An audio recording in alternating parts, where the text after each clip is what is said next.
Bienvenidos al Observador Internacional, un programa que analiza al mundo desde el mundo. Muki Tenenbaum, su conductor, detendrá su deriva y compartirá con sus oyentes una página de su bitácora todos los días y por Radio High.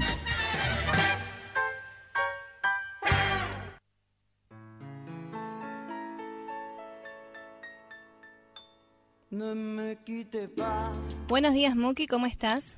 Muy buenos días, muy bien. Acá hay una ola de frío en el sur de Europa, pero fuera de eso, muy bien. ¿Y ustedes cómo están? Tengo entendido que ahí no hay ola de frío. No hay olas. Directamente. No hay agua, no hay nada. No hay olas, hay gente sin luz, bla, bla, bla, bla, bla, bla. Y Kuxer en Buenos Aires. No me digas. Roberto Kuxer, nuestro amigo Roberto Kuxer ha llegado a Buenos Aires. Ah, bueno, un saludo para que quedarse. Es un oyente, uno de los oyentes los primeros oyentes del Observador Internacional. Hablando de saludos, Muki, queremos saludar a Jorge Altamirano en Singapur y bueno, a todos los oyentes que están ahí también. Bueno, ya son las 7 de la tarde en Singapur, así que Jorge Altamirano debe estar preparándose para ir a cenar, que se come temprano en Singapur. Mira. Sí. Que coma esas cosas ricas en la calle. Sí, muy ricas. Singapur, en general, tiene cosas muy interesantes. Es una ciudad-estado, uno de los lugares más ricos del mundo.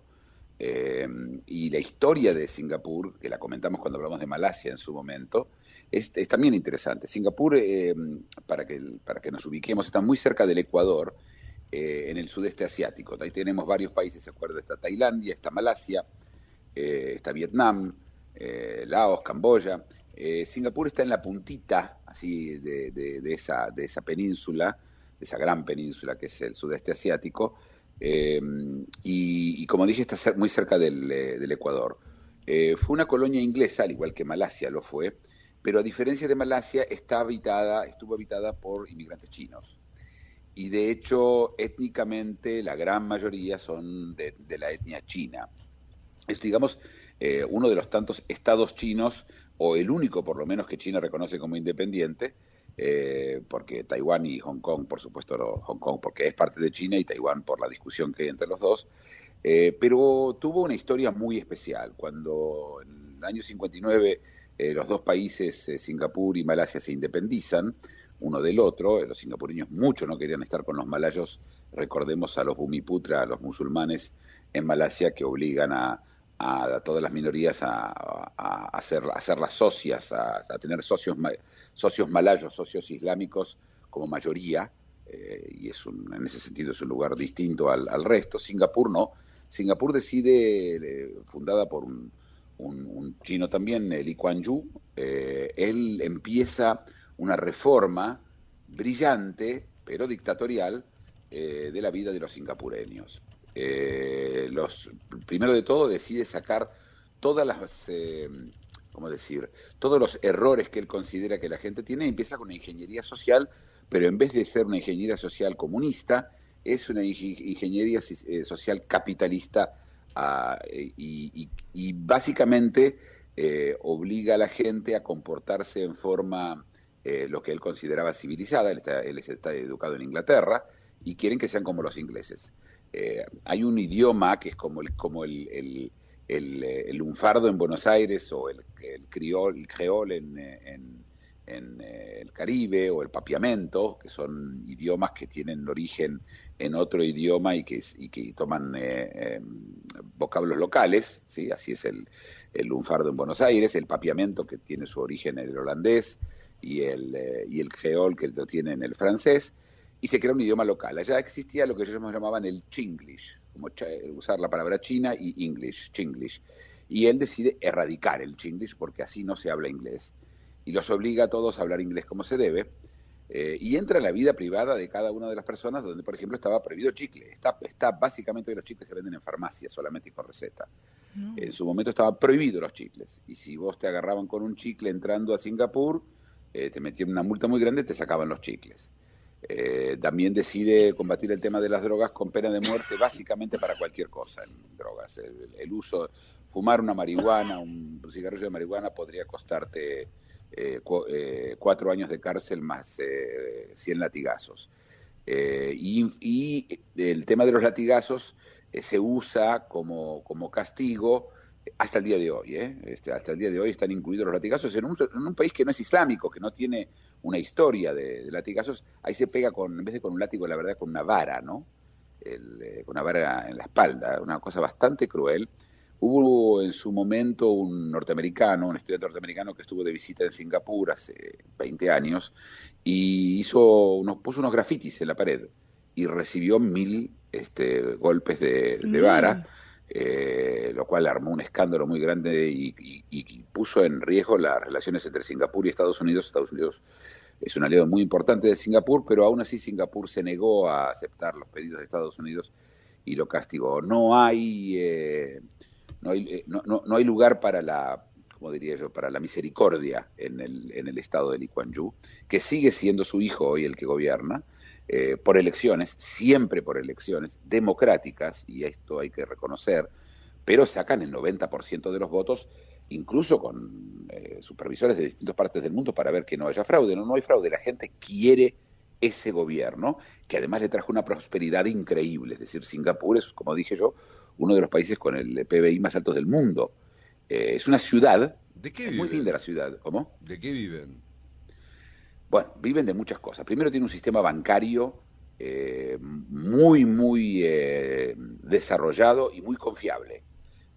Cuando fue las crisis bancarias, los bancos de Singapur no les pasó absolutamente nada, porque están muy encima. Te repito, es un sistema, un tema casi dictatorial. Autoritario. ¿Sí? Es decir, muy autoritario, con sistema judicial, y con un sistema judicial que funciona. Es decir, si sos inocente vas a salir inocente. No es Rusia o China o otros países que uno ve que, por supuesto, que la intervención política en la parte judicial no existe, pero pensemos que si el 90% de la gente sigue votando a un partido tan autoritario, es porque lo que les importa en esta historia es una economía muy sana, muy fuerte y sin crimen. Que Singapur no tiene crimen. Es decir, realmente yo vi una vez en la televisión en Singapur, y vale la pena si lo pueden llegar a ver, voy a tratar de buscar el video para subirlo, pero voy a ver si hago con traducción al castellano, pero básicamente un de esos programas de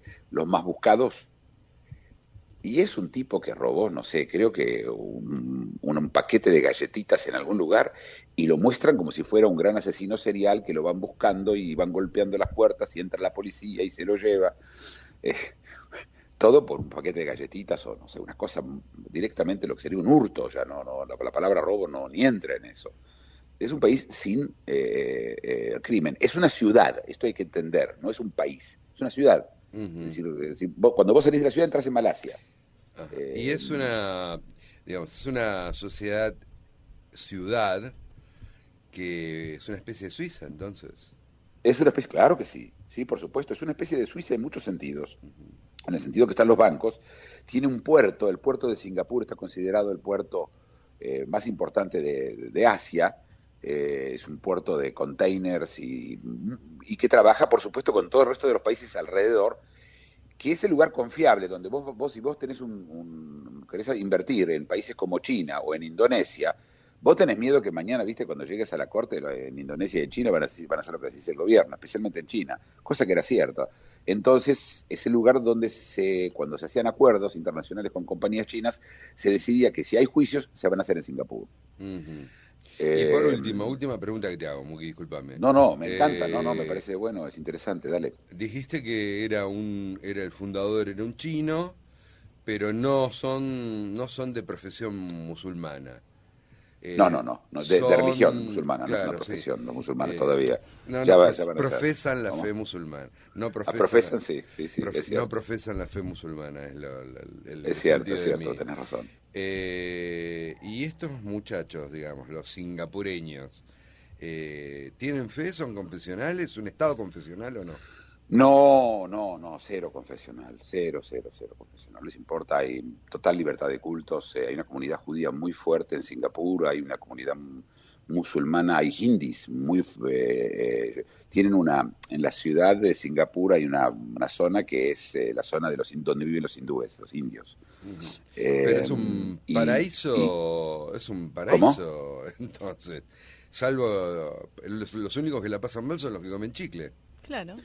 Los únicos que la pasan mal son los que fuman drogas, comen chicle o hacen o hacen grafitis o cualquier cosa que se considera un acto asocial. Sí, es cierto. Pero, es decir, estás en un lugar donde las libertades individuales son limitadas. Pero son limitadas para todos, eso sí. Es decir, no es para algunos sí y otros no. No hay una élite. Y de hecho, vos ves los que sí, por ejemplo, los ministros ganan mucho dinero, tienen un muy, muy, muy buen sueldo. Yo te diría un sueldo equivalente a un CEO de una compañía internacional. Ganan muy bien. Si por supuesto llegan a agarrar a alguien con una coima, lo cuelgan. De hecho, hay pena de muerte y lo cuelgan. Es un país duro, es un país duro. Yo conozco mucha gente que le encantaría vivir ahí, de hecho he tenido amigos que vivían ahí. Yo no viviría en un lugar así, no me parece un lugar que me interese a mí vivir en un lugar donde las libertades individuales son tan limitadas y cualquier resbalón es caída, parafraseando el dicho, ¿no?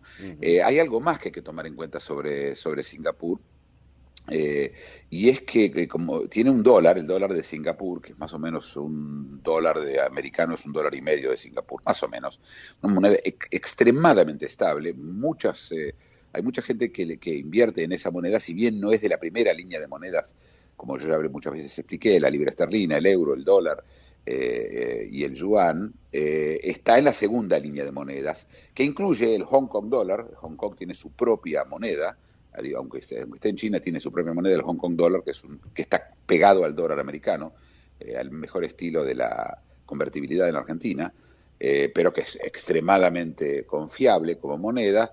Y en esa misma línea está el dólar australiano y el dólar canadiense, y estamos hablando de un país de 3 millones de habitantes, ¿sí? Eso es Singapur, nada más que 3 millones. Su pasaporte es de los primeros que entró sin visa a Estados Unidos. Yo creo que tendría que ser al revés, yo tendría que pedir visa a los americanos, ¿no? Cuando entran es un país, tiene el aeropuerto de Singapur, es el mejor aeropuerto del mundo, punto.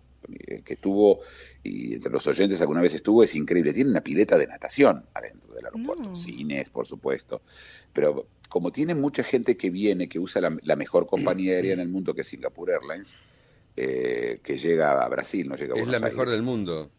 Es la mejor del mundo, hace ya como 12 o 14 años que sale como la mejor compañía del mundo.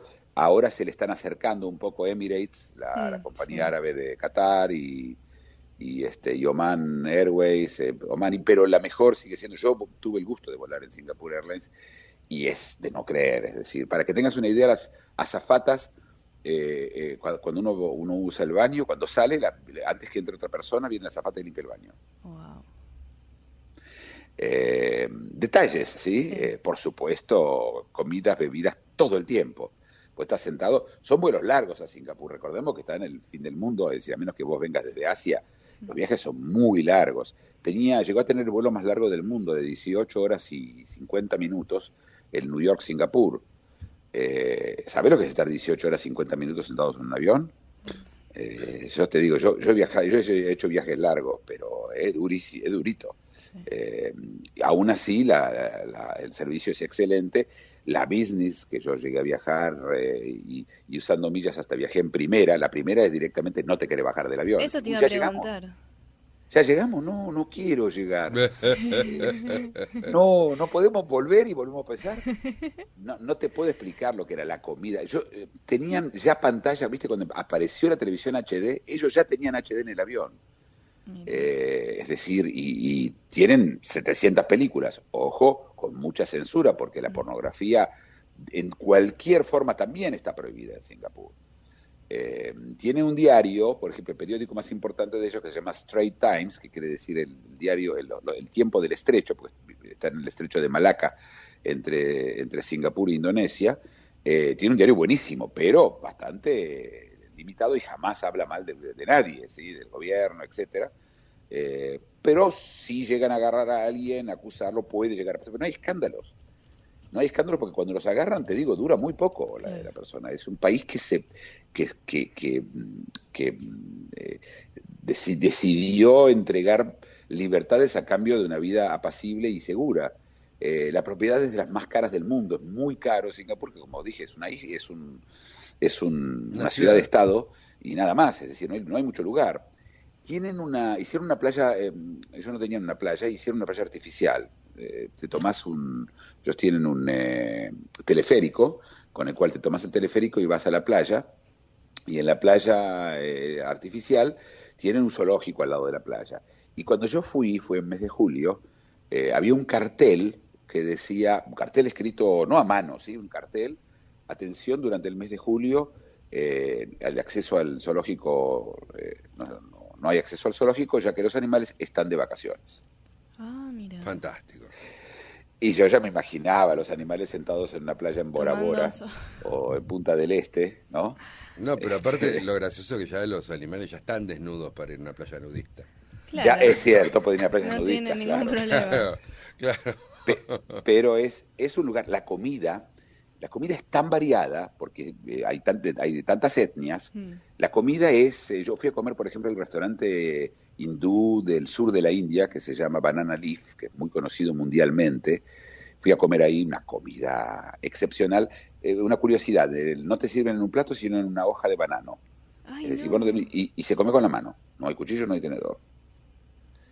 Wow. Y se debe comer con la mano izquierda, porque la mano derecha, o la mano derecha o la mano izquierda, una de las dos manos, porque la otra mano se usa para ir al baño. Entonces ellos tienen una mano determinada que se usa. Y son mesas grandes, largas, en donde vos te sentás, no tenés tu mesa, ¿sí? Te sentás con otra gente.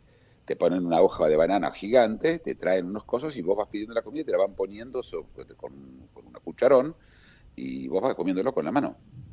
Y es un restaurante excelente, así, realmente rico, ¿sí? Bueno, fantástico. Sí, ¿cómo? Es increíble. Salvo digamos, la vehemencia del Estado en mantener los usos y costumbres, porque creo es un término generoso decir la vehemencia del Estado, ¿no? Alguien que te agarra la contigo dedicación, de la dedicación, sí, del Estado, sí, un Estado muy presente. O sea que fracasaría el negocio que pensaba poner ahí, che. Bueno, yo pensaba poner no, yo pensaba poner una discoteca que se llama ¿Sabés qué? Congapur. ¿Qué te parece ya que ponemos una discoteca, ponemos la canción? Sí, me parece, dale, vamos. Dale. Muki Tenenbaum es el observador internacional. De lunes a viernes, recorre con sus análisis y reseñas los aconteceres y devenires del mundo, en exclusiva para Radio High. El Observador Internacional, de lunes a viernes, por Radio High. Un espacio en el cual Muki Tenenbaum, desde algún lugar en el planeta, analiza las realidades y desafíos del mundo contemporáneo.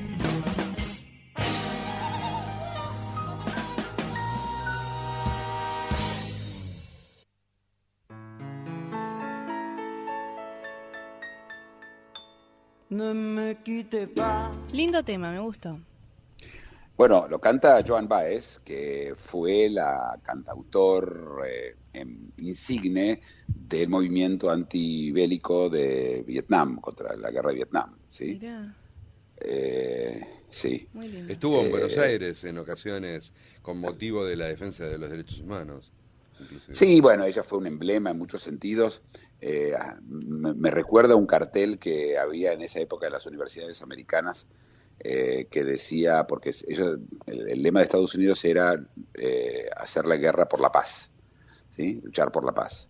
Había un cartel en la Universidad de Berkeley, que era uno de los grandes reductos de los pacifistas, que decía, hacer guerra por la paz es como tener sexo por la virgindad. Sí.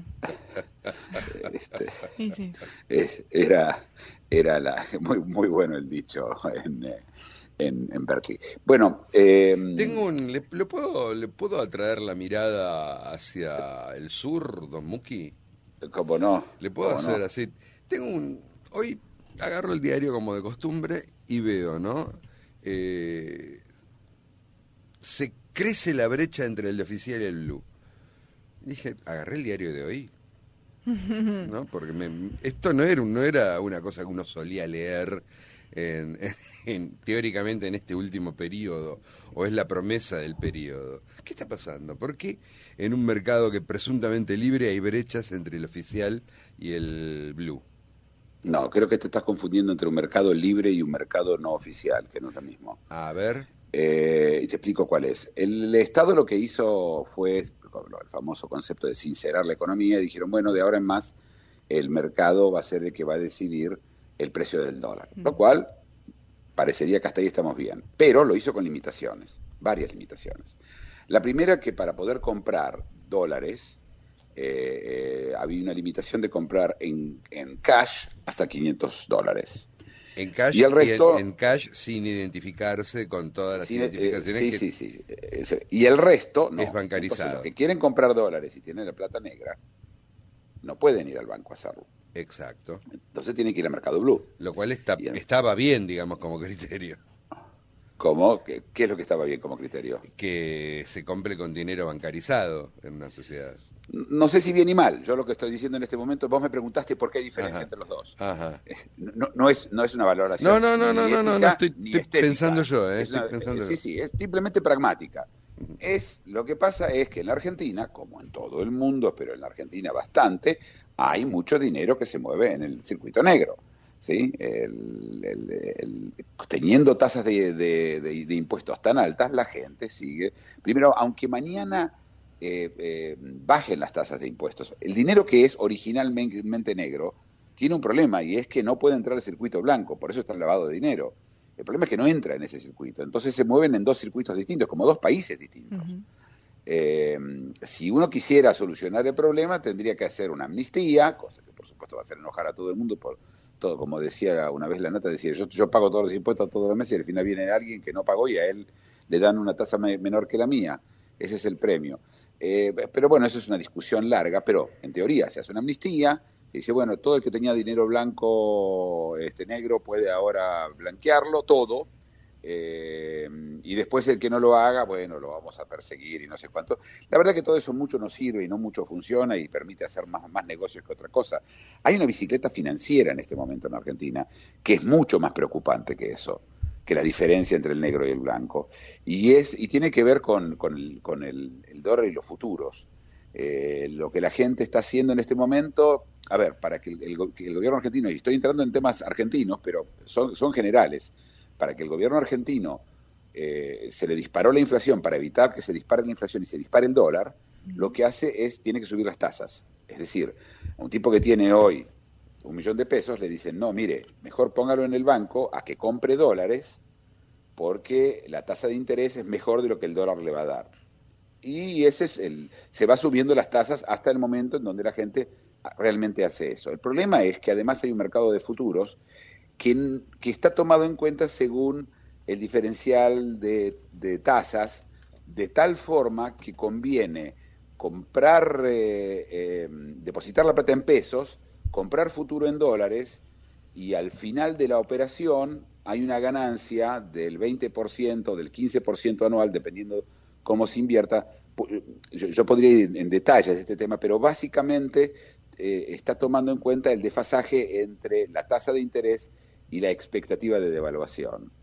Y bueno, esto pasó siempre, se llamó la bicicleta financiera, hubo muchas versiones, existió el plan primavera, el que recuerde el plan primavera, algunos se arriesgan más, otros se arriesgan menos, algunos los hacen a 6 meses o a 3 meses, pero tiene que ser con plata blanca, no se puede hacer eso con plata negra. Y eso quiere decir que la absorción de dinero que está haciendo el gobierno con las tasas altas es limitada, solamente la plata blanca, y no necesariamente esa es la que mueve la economía, que mueve solo la economía. Mire usted. No, sí, perfecto. Perfecto y como siempre efectivo, Tenenbaum. Bueno, vamos a ver. Vamos al schedule, del día, Tenenbaum. Vamos a cumplir el schedule del día, Tenenbaum. Que ya es la hora de la tanda. Vamos a la tanda y después me sigue con el schedule del día. Bueno, dale, vamos a la tanda. Media hora. Una reflexión, un análisis y ahora una tanda. Luego seguimos con El Observador Internacional. Todas las mañanas, Muki Tenenbaum es el observador internacional. Viajero incansable, cada mañana hace un stop en su deriva para compartir sus impresiones y análisis de la realidad mundial con el oyente de Radio High.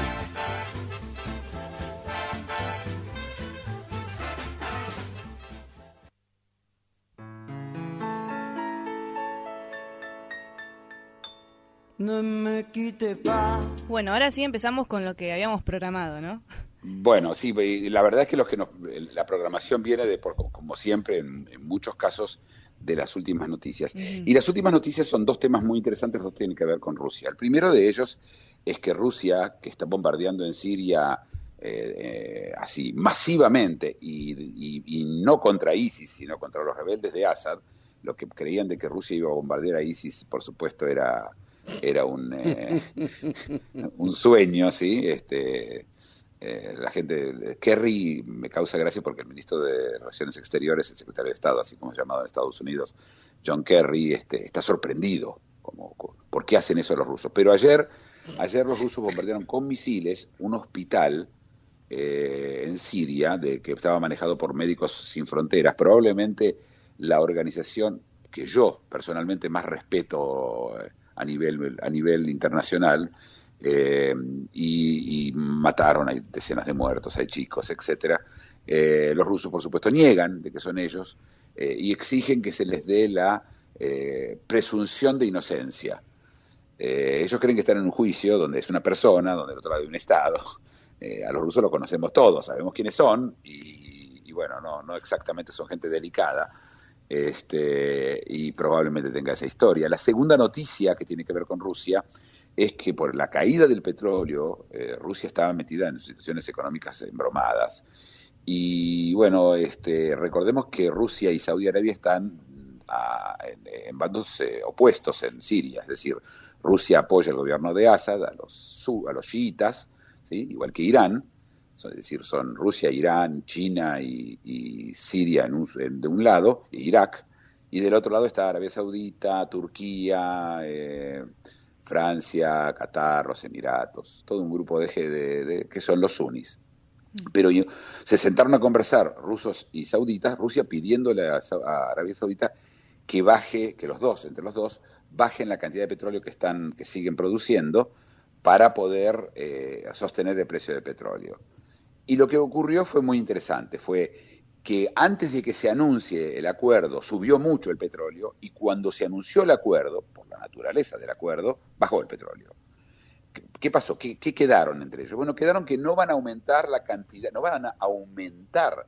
cantidad de petróleo que van a extraer y enviar más allá de lo que fue en enero. Es decir, febrero no puede ser más que en enero. Y lo que está pasando, como yo les dije, había una carrera, todo el mundo se tira hacia la puerta es demasiado chica, y entonces empiezan a bajar los precios porque todo el mundo está tratando de vender petróleo antes que baje más, y lo hacen bajar más, y esa cadena hacía bajar el precio del petróleo, pero ya cuando estamos a niveles de enero son altísimos. Recuerden que ya no hay lugar donde almacenar, ya lo contábamos con la India, con la oferta de darle petróleo, 2/3 del petróleo gratis a la India para que lo almacenen, es decir, no hay donde ponerlo el petróleo. Aún en estos números, es decir, lo que se esperaba era que se achiquen las cuotas. Lo que pasa es que Arabia Saudita en este tema tiene un tema importante de tratar de destruir a los que hacen fracking, a los que usan el petróleo como el de vaca muerta. Pero también ocurre de que los otros no se dejan y siguen bajando costos, y ahora, por ejemplo, solamente el petróleo que se saca en Brasil, en las plataformas submarinas, el petróleo no está en Brasil mismo, sino en el mar, sino en el océano, y esas plataformas submarinas, donde es muy caro sacar el petróleo, recién ahora llegan al precio en donde $30 es más o menos lo que les cuesta sacarlo. Más abajo van a dejar de producir. Aún así, hasta que dejen de producir, y Brasil no es tan importante en toda esta historia, no parece que va a pasar algo. Y además, al mismo tiempo, es cierto, Japón tuvo muy malos números, y algo que está ocurriendo todo el tiempo es cuando un país tiene malos números, país grande tiene malos números, eso es buena noticia. ¿Por qué es buena noticia? Porque eso quiere decir que el país va a hacer cosas para fomentar sus mercados. Entonces van a bajar las tasas de interés o van a emitir más monedas, cosas que son malas, no son buenas. Pero para los mercados es buena noticia, entonces las malas noticias son buenas noticias y las buenas noticias son malas noticias. En Estados Unidos, cuando la situación del mercado interno está bien, bajan las acciones. ¿Por qué? Porque creen que van a subir las tasas, y como van a subir las tasas, la gente va a invertir menos en la bolsa, y estamos enganchados en una vorágine de la cual no sé cómo vamos a salir, si bien ahora subieron ayer mucho las acciones en Europa y en China, porque además el presidente del Banco Central chino dijo de que van a hacer todo lo necesario para aguantar la moneda y no van a entrar en una guerra de devaluaciones, lo cual hizo subir la moneda local en números, todo con números muy grandes. Para que tengamos una idea, la bolsa de Japón, que es la tercera bolsa más grande del mundo, el Nikkei, que se mueve en décimas de % normalmente, subió 8% en un día. Y ese es el promedio. Es decir, hubo acciones importantes que subieron el 20%. ¿Sí? Si en Japón pasa eso, si en Japón hay tanta volatilidad, lo que más tenemos es volatilidad. Pero bueno, ya hemos hablado del tema varias veces y vamos a ver qué va a seguir pasando. El otro tema que tenemos para hablar, que también tiene que ver con lo que está pasando en Siria, es Francia, que decidió tomar una acción bastante rara, quiero decir, de tratar de presentar un plan de paz en Medio Oriente entre Israel y los palestinos. El presidente Hollande, que está involucrado en nuestra próxima noticia que vamos a hablar también, en este caso hizo una presentación y le avisó a Israel que si Israel no acepta ir a una conferencia de paz con montones de personas que van a venir a hablar y a felicitar y autofelicitarse, pero del cual probablemente no va a salir nada, Francia va a reconocer al Estado palestino, que todavía sigue sin existir y está reconocido en muchos países, pero no hay Estado, no hay instituciones. E incluso los palestinos hablan de emitir su propio pasaporte, lo cual tampoco no tiene mucho sentido porque no tienen a dónde ir.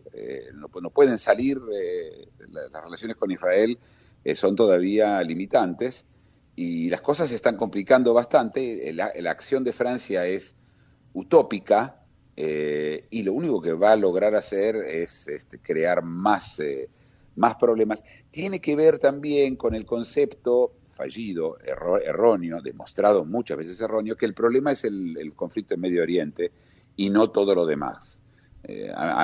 Si fuera así en los debates en Estados Unidos, tanto de los republicanos como los demócratas, como en todas las elecciones hasta ahora, se mencionaría a Israel muy seguido.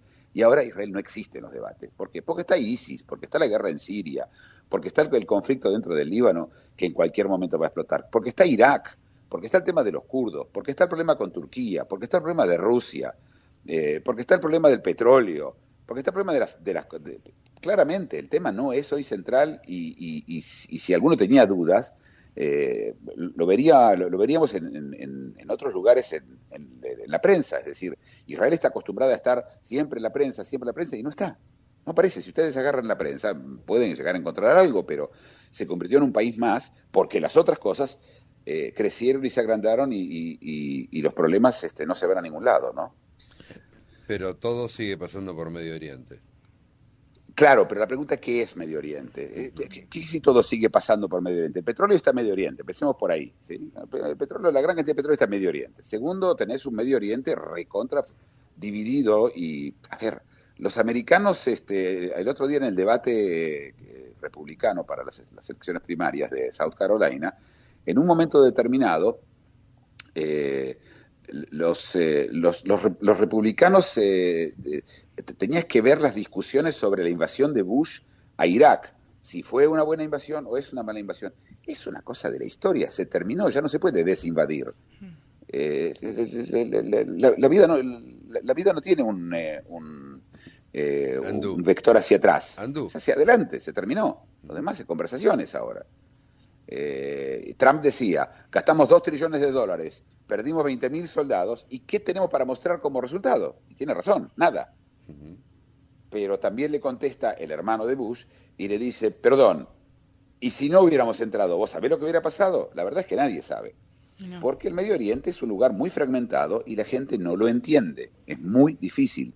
Nosotros lo hemos explicado varias veces acá, pero creo que si yo te empiezo a tirar las palabras suní, shia, alawi y otros 5 o 6 términos que tienen que ver con la división entre los árabes, yo mismo me empiezo a confundir. Es muy difícil, es muy complicado, y soluciones simplistas no van a funcionar, a menos que uno salga, no sé, con armas de destrucción masiva, pero si no, esto no se va a ningún lado. Y si no es ISIS, era Al-Qaeda. Yo les recuerdo a todos que antes de ISIS estaba Al-Qaeda, que tiró abajo 2 edificios más importantes del mundo en Estados Unidos. Es decir, el motivo que hoy no sabemos de Al-Qaeda, porque está ISIS. ¿Sí? Es como cuando uno tiene una infección, y luego viene otra infección, y la primera infección ya no tiene importancia, porque la nueva es más grande, más poderosa. Y es porque además atacamos la primera. Es muy común que uno tome un antibiótico y luego otra infección más se aproveche de la muerte de las bacterias que luchaban, ¿no? Desplazaron... ISIS desplazó por el componente europeo que tiene el militante de ISIS, ¿no? También, el Al-Qaeda también tiene componentes europeos, pero sí, entre otras cosas el componente europeo, claro, Luis, tenés razón. Pero además le tenés que agregar que para ganarse el favor de los otros y poder reclutar y poder conseguir dinero que tenía antes Al-Qaeda y comerse Al-Qaeda, que es lo que hizo básicamente ISIS, es demostrar que son más extremistas, que son más crueles, que son más terribles. Y es una inflación embromada esa, ¿sí? Y es lo mismo que está pasando con Rusia en Siria, es decir, entre otras cosas, Rusia le quiere mostrar a ISIS que son más locos todavía, bombardeando hospitales, lo que venga. Esta inflación no tiene mucha salida, y tomás en cuenta que del otro lado está Obama, Hollande, todos estos muchachos que no tienen pasta de líder ni por ahí. Ni mucha brújula que digamos. No. Una noticia más que quería comentar es el tema de Brexit. Brexit es, como nombraron, la posible salida del Reino Unido de la Unión Europea. Hay un referéndum preparado aparentemente para este año, se pensaba para 2017, pero parece que es para 2016. Cameron fue a Europa a negociar. Le habían aflojado algunos países, pero Francia hoy le dijo a Cameron que no, que no hay eso, no se van a hacer cambios en la Unión Europea, y que si quiere se queden, y que si no se vayan y que tengan un buen viaje. Así. Fue muy duro con lo de Hollande. Cameron está tiene un problema porque dentro del partido de él hay muchos que quieren salir de la Unión Europea, se llaman eurosceptics o euroescépticos. Y este tipo, y Cameron tiene un problema con su propio gabinete, donde quieren llamar a un referéndum, y si pierde Europa, se va al Reino Unido, lo cual es un golpe bastante fuerte a la Unión Europea, y no sé si no un golpe casi mortal.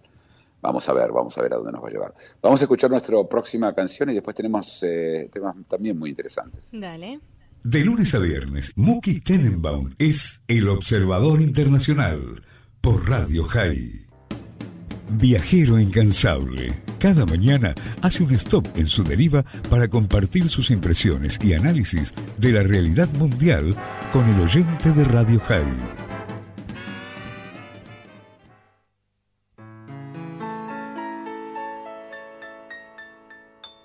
Ne me quittez pas, il faut oublier, tout peut s'oublier, qui s'enfuit déjà, oublier les temps. Este tema también me encantó. Me gustan todos. Es de Carole King, cantante que todavía canta, de los años, fin de los años 60, principios de los años 70, especialmente, mediados de los años 70 incluso. Y muy famosa, tiene muchas canciones que algunas de ellas vamos a seguir escuchando en el futuro próximo. Y ahora vamos a ir al próximo tema, y es los escándalos en España, pero no los escándalos que estuvimos hablando de corrupción, sino otros. Y son interesantes porque hablan de una sociedad en problemas, en ebullición. Recordemos que el Ayuntamiento de Madrid, es decir, la Municipalidad de Madrid, la Ciudad de Madrid, está manejada desde las elecciones que fueron en mayo por Podemos, es decir, ese grupo chavista, cuando su alcaldesa se llama Carmena, una ex jueza, es miembro del Partido Comunista. Y hay muchos escándalos relacionados con ella, especialmente con la gente que está cercana a ella, la gente de Podemos misma. Ella misma no es de Podemos, sino todo el grupo que está alrededor de ella. Ella nombra como consejero cultural a un señor llamado Zapata, que en un tuit escribió un chiste en el cual se ríe de las víctimas de ETA. No voy a entrar porque es muy, muy difícil de entender, el chiste también muy desacertado, y también un chiste contra los judíos, en el cual dice cómo se ponen 5 millones de judíos en un Volkswagen, en un cenicero. No. Ese chiste que él hizo, porque él tuiteó, le valió una condena muy fuerte y ahora incluso un juicio por enaltecer el nazismo.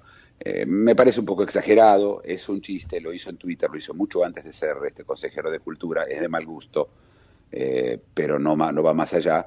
Pero en España esto está causando muchos problemas. Zapata tuvo que dimitir, asumió otra persona como consejera es decir, como ministro de Cultura de la Ciudad de Madrid, en este caso una chica llamada Celia Mayer, también muy, muy chavista, y ella tuvo la muy mala idea, de tomar un grupo de titiriteros para el carnaval, que hicieron un espectáculo en donde había chicos de 1 a 6 años sentados, y en ese espectáculo de títeres, que era un grupo anarquista, que habían avisado que no era para chicos, pero bueno, aún así, en ese los títeres violan a una monja en una violación grupal, cuelgan a un juez de una grúa, y finalmente la monja aborta con un cuchillo clavándoselo en la vagina. Ay, todo eso frente a chicos de unos 6 años. Yo vi el video.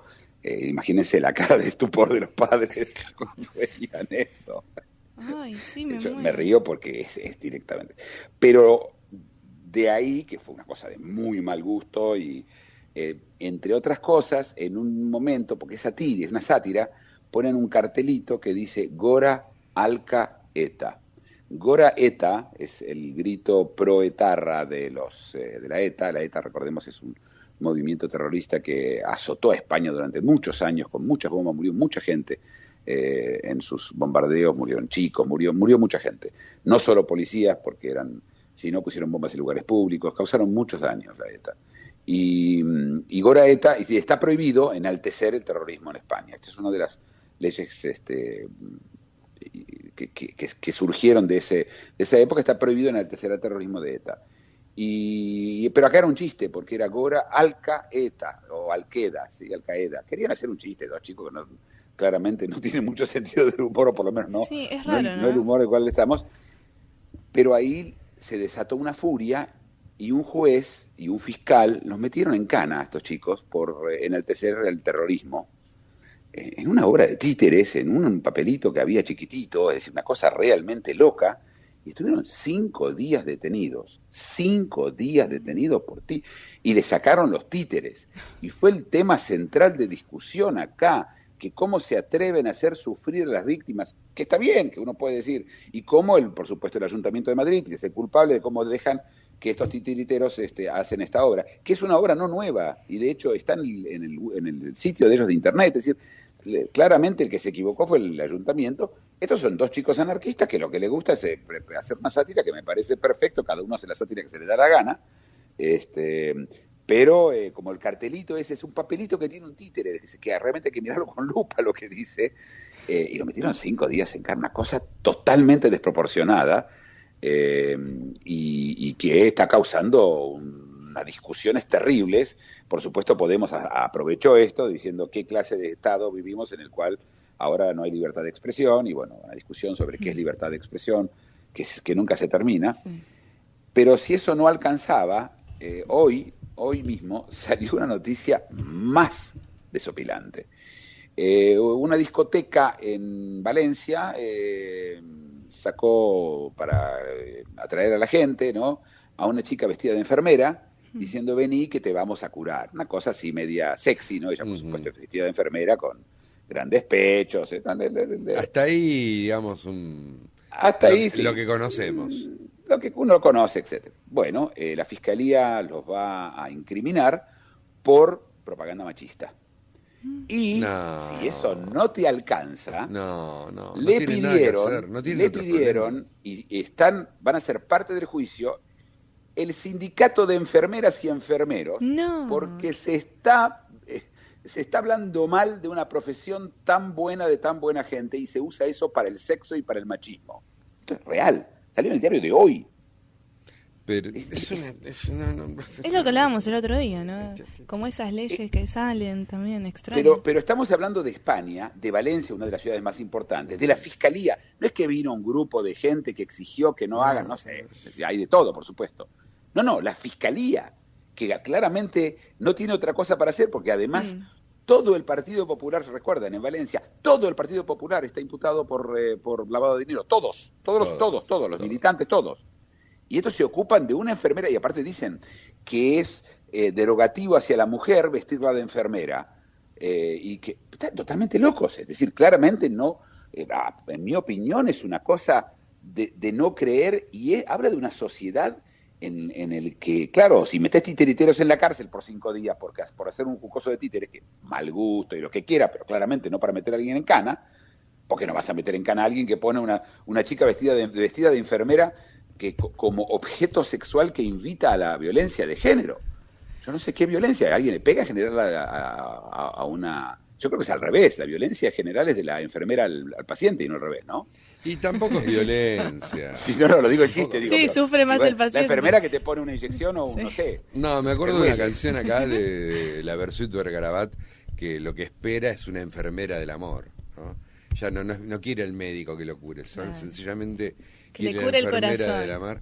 Y Charly García decía, yo no quiero ver al doctor, solo quiero ver a la enfermera. Bueno, pero imaginemos que se trata de, y sabemos que los vestidos de enfermera se venden como fantasías sexuales, pero es un clásico, decir de que eso es machista, bueno, entonces no terminamos nunca. Es el concepto de muchas feministas que están en contra del porno, que dicen que el porno es degradante para la mujer y no sé cuánto. ¿Qué va a ser? Es decir, estamos hablando de algo que es fantasía. Cuando yo estoy mirando en la televisión una película, porno feminista. Pero es como que yo te mire ahora la película Revenant que acaba de, que puede ser que gane el Oscar con DiCaprio, en la que un oso, no sé, un tipo lucha con un oso. Sí, DiCaprio se caga a piñas con un sí, oso. se caga a piñas con un oso. Entonces que no lo muestren porque eso quiere decir que maltrato de animales. No vamos. Se trata de una ficción. ¿Qué es lo que no entienden la Fiscalía en Valencia y la Fiscalía en Madrid? ¿Qué es una ficción? ¿Qué quiere decir? Vamos a prohibir las ficciones ahora. Entonces vamos a tener todo politically correct.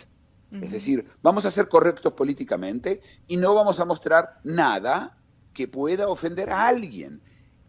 Toda la idea de la libertad de expresión es que ofenderse no vale. La libertad de expresión, uno pierde el derecho a la ofensa. Uno tiene derecho a que no lo calumnien, ¿sí? Que no digan vos o el otro, pero decirle a alguien que se ofendió, entonces no se puede contar más un chiste, entonces no se puede hacer más nada. No. Lo que yo conté antes de Zapata es lo mismo. Es lo mismo, lo que habías contado. ¿No me gusta el chiste? No me gusta el chiste. Lo que habías voy contado... a criminalizar a él porque hizo un chiste que no me gustó, que me cayó mal, porque hay víctimas que se ofenden. Y mala suerte. Lo que contaste. ¿Te imaginas que no se puede hacer ningún chiste sobre judíos? Nosotros tenemos 2000 años de persecución. Bueno, Podría lo que decir habías que no contado quiero de que la se haga ningún esvástica chiste. invertida ¿Cómo? en Japón. Lo que habías cortado de la esvástica invertida en Japón. Claro, es que terminan esas cosas. Pero eso es Japón, y eso es la esvástica, y esto ocurre en España. 3 casos uno atrás del otro. Y el último que quería contar, antes de que ya nos tenemos que ir, sobre la portavoz del mismo Ayuntamiento de Madrid, que se llama Rita Mestre, en su momento entró a la capilla de la universidad y se puso en topless. Y la acusan por violar símbolos religiosos y ofender. Bueno, ya nada tiene fin. Es decir, el otro día, hoy lo dijo muy bien incluso un hombre de derecha, dijo, señores, esto quizás es un pecado para el que cree en pecados. Para el otro, esto no es un crimen, párenla. No podemos criminalizar todo el comportamiento que no nos gusta. No. Y claro, es que el Estado, cuanto más se mete en la vida nuestra, más lo llamamos para que se meta más. y al final terminas como en Singapur, no podés comer chicle. Ujú. ¿Sí? Ojo, ¿sí? Así que mi única recomendación tengo 2 recomendaciones. Uno, vayan al Observador Internacional, a nuestro Facebook, y vean todas las noticias que subimos todos los días. Y la segunda es compren chicles, ¿eh? Sí. Manden empiecen a comprar chicles, a acaparar chicles para los que les gustan. Muy bueno. Bueno, Muki, seguimos mañana. Un saludo a todos nuestros oyentes. Y bueno, Y mañana no. será otro programa. Así es, hasta mañana. Hasta mañana, Muki. Hasta mañana, oyentes. En 23 horas regresa El Observador Internacional.